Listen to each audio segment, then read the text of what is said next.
I got stellarblade's Platinum Trophy in just 46 hours, and these are my thoughts.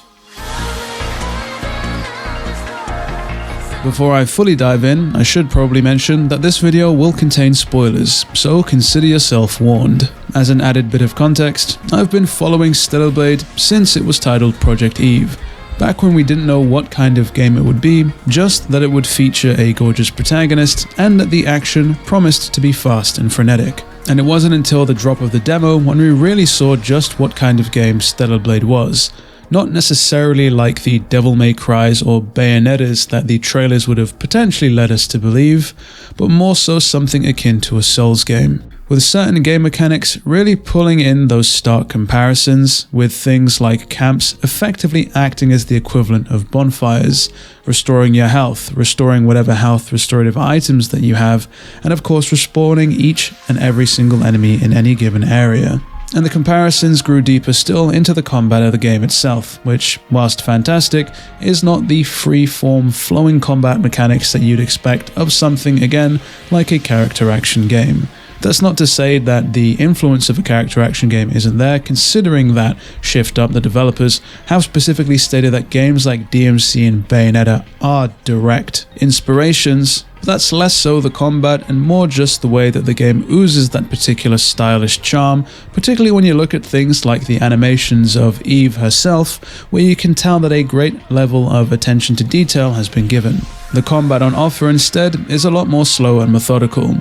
The lack of the ability to cancel out of a lot of your animations means that you're not going to be reacting so much as you'll be proactively trying to anticipate what exactly it is that your enemies will be doing and whether or not it will be safe to attack or whether it's better to hold off and block or go for a dodge. Though the overall pace of combat can begin to creep up, particularly when you find those items that speed up the pace of Eve's attacks. In an attempt to stand out better amongst its contemporaries, stellarblade throws some other mechanics into the combat mix to help freshen things up.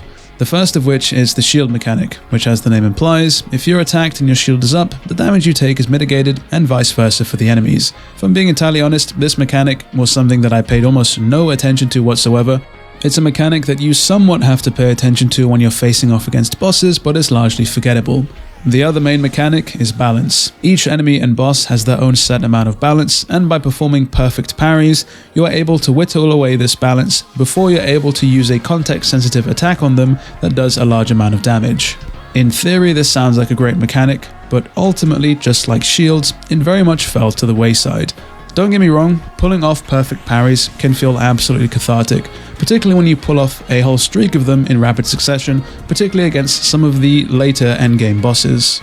On the other hand entirely though, the amount of damage that Eve does with her standard amount of attacks means that you really don't even have to pay attention to the balance mechanic at all. In fact, I had to stop myself from killing bosses too soon, purely so I could whittle away their balance and see what kind of animation I would get when I got that context-sensitive attack.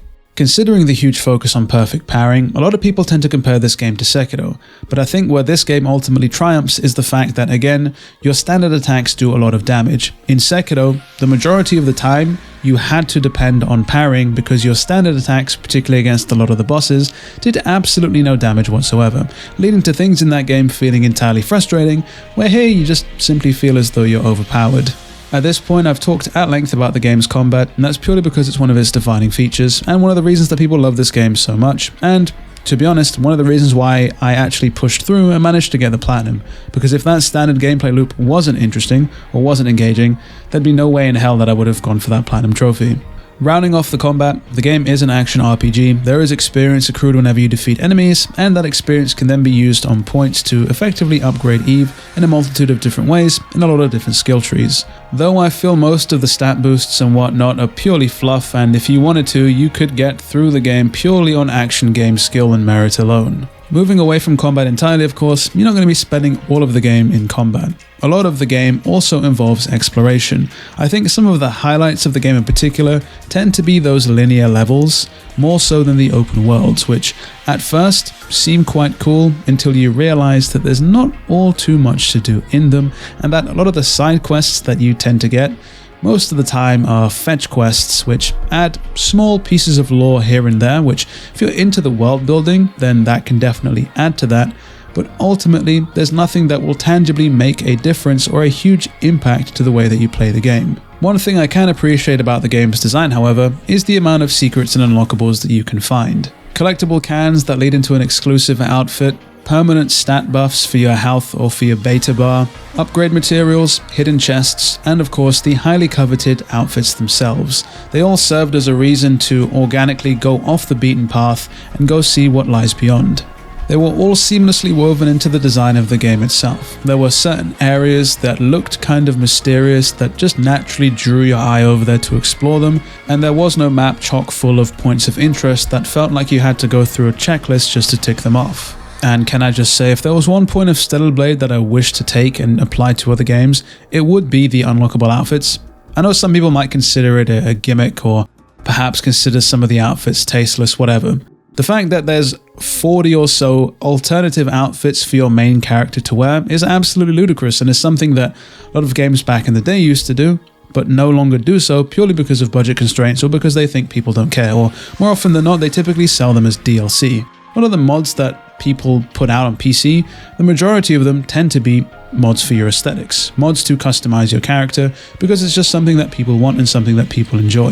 One aspect of the game that I found interesting, and that I think probably will be a little bit like Marmite and that you'll either love it or hate it, is the survival horror sections of the game, where you don't have access to your melee abilities, it's purely just ranged attacks, it's dark, it's drab, it's ominous, there tends to be a lot of platforming, a lot of surprise attacks, and again, it's one of those sections that I think really helps break up the flow and the pace of the game, but I can imagine that some of you who just purely are into the action might not like these sections all too much.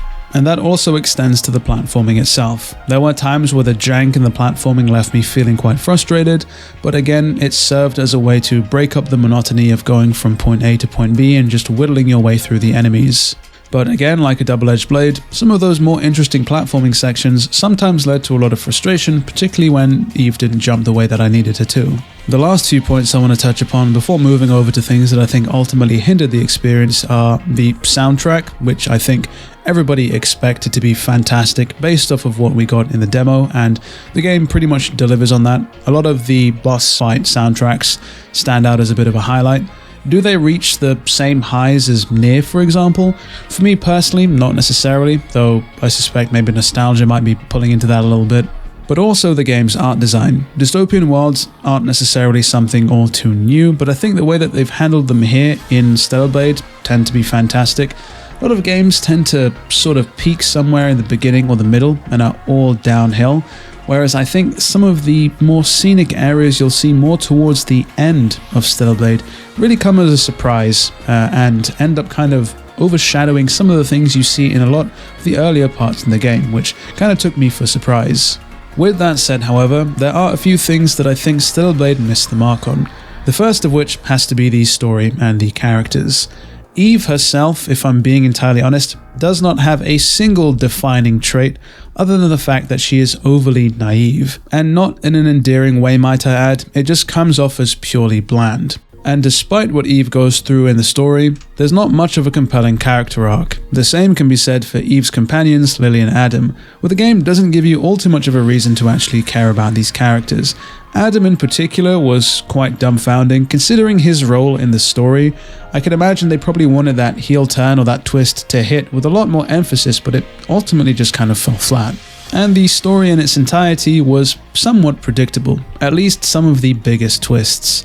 This didn't sour things for me overall as a whole. In fact, I didn't mind it all too much, as I'm a big sucker for these dystopian stories where the big twist ends up being exactly what you think it is.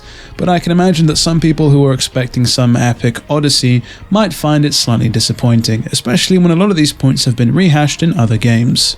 And this final point that I want to touch upon, which sounds petty but is still quite frustrating, was the fact that you can't skip dialogue properly. There seems to be this awful delay when the character starts speaking that means you can only skip what it is that they're saying whilst they're halfway through their line. And this goes for all of the dialogue, whether you're in cutscenes or talking to a vendor for the 50th time. A bit of a nitpick, but annoying nonetheless. When we boil it down to brass tacks, however, when we come to the final verdict, Stellar Blade is an absolutely fantastic game, which is weird when you think about the fact that this is Shift Up's first console game. They've absolutely nailed it straight out of the gate, and I can't wait to see what they bring, specifically taking this formula and refining it potentially for a sequel or even a spiritual successor. One thing I am curious about though is what everyone's favorite outfit for Eve is, so let me know down in the comments below.